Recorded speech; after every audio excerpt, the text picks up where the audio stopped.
ভারতীয় দলের এক অবিচ্ছেদ্য অংশ মোহাম্মদ সিরাজ। বিশেষ করে বুমরার মতো গুরুত্বপূর্ণ খেলোয়াড়ের অনুপস্থিতিতেও অপ্রতিরোধ্য তিনি। শেষ হওয়া ইংল্যান্ড সিরিজে চিনিয়েছেন নিজের জাত, প্রমাণ করেছেন ভারতের পেস আক্রমণের অন্যতম ভরসা এখন তিনি।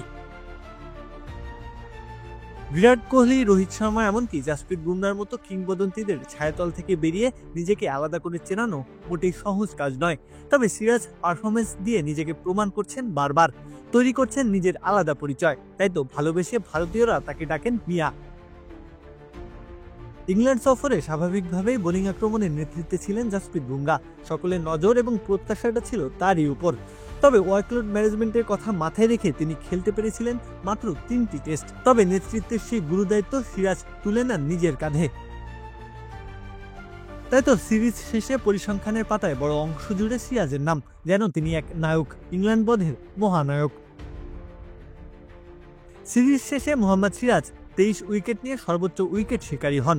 ওভাল টেস্টে অনবদ্য পারফরমেন্সে হন ম্যাচ সেরা খেলোয়াড়। তিনি যেন নীরবে বুঝিয়েছেন, আমিও পারি পেস ইউনিটের নেতৃত্ব দিতে। সিরাজের অভিষেক হয় 2020 সালে অস্ট্রেলিয়ার বিপক্ষে, যখন বুমরা, ঈশান্ত শর্মা, ভুবনেশ্বর কুমার, উমেশ যাদব এবং মোহাম্মদ শামির মতো তারকারা ছিল প্রতিষ্ঠিত নাম। সময়ের স্রোতে ফিকে হয়ে গেছেন তারা। ঠিক তখনই শুরু হয় সিরাজের উত্থানের গল্প। তিনি অস্ট্রেলিয়া, ইংল্যান্ড, দক্ষিণ আফ্রিকা সহ বিভিন্ন দেশে খেলেছেন, উইকেট নিয়েছেন, বড় নামগুলোকে আউট করেছেন, অধিনায়কের বিশ্বস্ত বিকল্প হয়ে উঠেছেন। কিন্তু দলকে নেতৃত্ব দিতে পারেন এমন সিরাজ ছিলেন অনুপস্থিত। তারপর এলো ইংল্যান্ড সিরিজ, সম্ভবত ভাগ্যের লেখা একটি স্ক্রিপ্ট সিরাজের জন্য, যা দীর্ঘদিন ধরে লুকিয়ে ছিল, নিজেকে সেনাপতি হিসেবে প্রকাশ করার জন্য। যখন বুমরা খেলে তখন প্রতিপক্ষের নজর স্বয়ংক্রিয়ভাবে তার দিকে চলে যায়। তবে সিরাজের পরিসংখ্যান বলে ভিন্ন কথা। বুমরার সাথে খেলা 25 টেস্টে সিরাজ 35 গড়ে এবং 57.3 স্ট্রাইক রেটে 74টি উইকেট নিয়েছেন।